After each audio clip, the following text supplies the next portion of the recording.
आप लोगों का कक्षा 12 की प्रथम यूनिट स्थिर वैद्युत की शुरू कर रहे हैं, जिसमें हम लोगों का पहला अभ्यास वैद्युत आवेश तथा वैद्युत क्षेत्र है।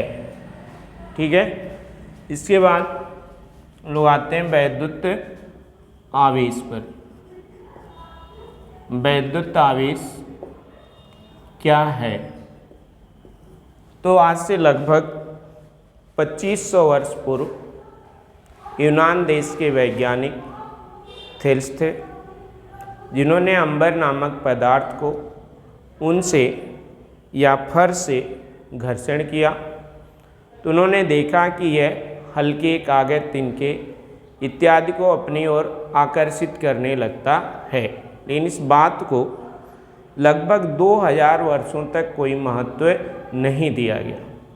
फिर आगे चल के हमारे इंग्लैंड देश के वैज्ञानिक गिलबर्ट आए। उन्होंने देखा अंबर जैसे कई पदार्थ हैं जिन्हें उचित पदार्थों से घर्षण करने पर वह भी हल्के कागज, तिनके इत्यादि को अपनी ओर आकर्षित करने लगते हैं। जैसे कांच की छड़ को रेशम के कपड़े से रगड़ा जाए तो वह भी हल्के कागज, तिनके इत्यादि को अपनी ओर आकर्षित करने लगता है। या प्लास्टिक का कंघा सूखे बाल से रगड़ा जाए तो वह भी अपने आसपास के हल्के छोटे तिनकों को आकर्षित करने लगता है।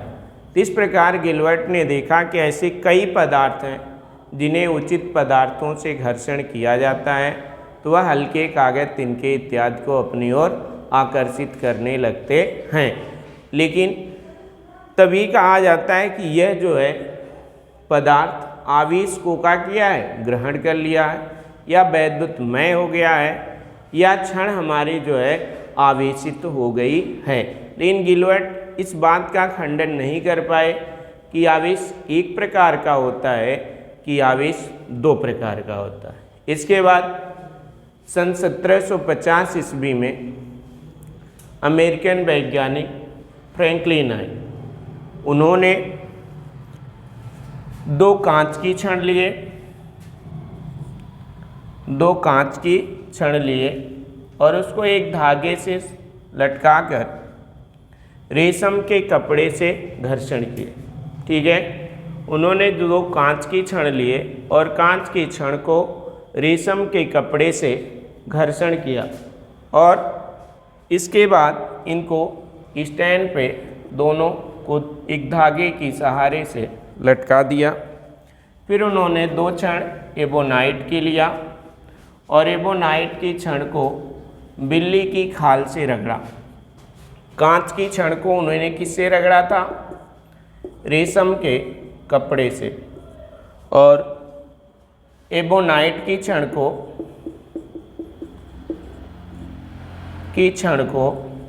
उन्होंने बिल्ली की खाल से रगड़ा।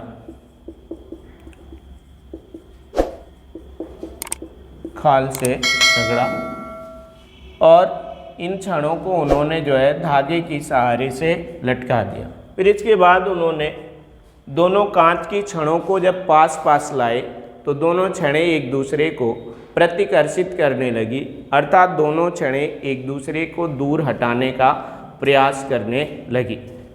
इसके बाद उन्होंने दो एबोनाइट की छड़ उठाए तो ये दोनों छड़ें भी एक दूसरे को क्या करने लगी? प्रतिकर्षित करने लगी, अर्थात एक दूसरे को दूर हटाने लगी। ठीक है, फिर उसके बाद उन्होंने देखा कि एक कांच की छड़ और एक एबोनाइट की छड़ जब पास लाए तो ये दोनों छड़ें जो है एक दूसरे को आकर्षित करने लगी और आकर्षित करने लगी। तब उनके दिमाग में ये बात आई कि आवेश एक प्रकार का नहीं बल्कि आवेश दो प्रकार का होता है। एक कांच की छड़ पर जो आवेश है वह अलग प्रकार का आवेश है और जो एबोनाइट की छड़ पर आवेश है यह हमारा अलग प्रकार का आवेश है। ठीक है, और फंडामेंटल में कोई ये नहीं था कि किस पर उन्होंने पॉजिटिव चार्ज रखा और किस पर उन्होंने नेगेटिव चार्ज रखा। बस केवल चार्ज को अलग करने के लिए उन्होंने जो है कांच की छड़ पर जो आवेश आया था उस आवेश को उन्होंने नाम दिया कि कांच की छड़ पर जो आवेश है वह पॉजिटिव चार्ज है और जो एबोनाइट की छड़ पर आवेश आया है वह आपका नेगेटिव चार्ज है। ठीक है, और फ्रैंकलिन ने इस तरह जो है खंडन कर दिया कि आवेश एक प्रकार का नहीं बल्कि आवेश दो प्रकार का होता है, एक धन आवेश और एक ऋण आवेश।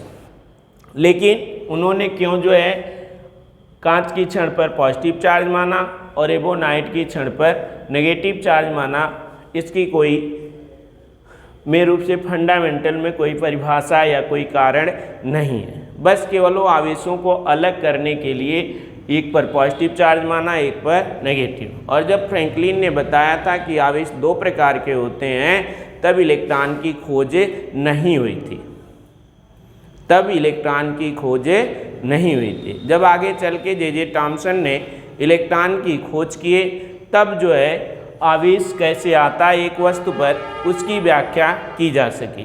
ठीक है, अब इसके बाद क्या किया गया,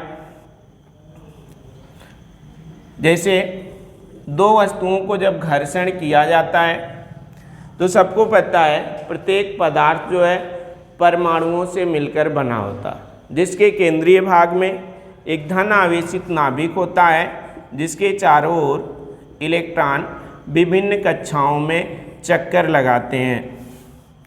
ठीक है, जो इलेक्ट्रॉन नाभिक के करीब वाले कक्षाओं में चक्कर लगाते हैं उस पर नाभिक का आकर्षण बल अधिक होता है और जो उससे दूर वाली कक्षाओं में चक्कर लगाते हैं उस पर नाभिक का आकर्षण बल बहुत ही कम होता है।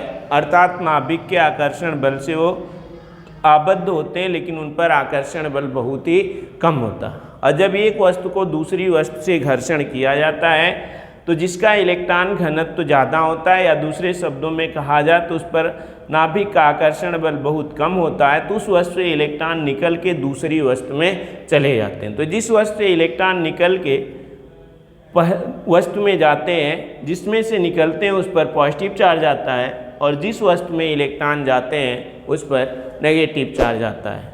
तो इस प्रकार से अगर दो वस्तुओं को परस्पर घर्षण किया जाता है तो एक वस्तु से इलेक्ट्रॉन निकल के दूसरी वस्तु में चले जाते हैं। जिस वस्तु से इलेक्ट्रॉन निकलता है उस पर पॉजिटिव चार्ज आता है और जिस वस्तु में इलेक्ट्रॉन जाता है उस पर नेगेटिव चार्ज आ जाता है।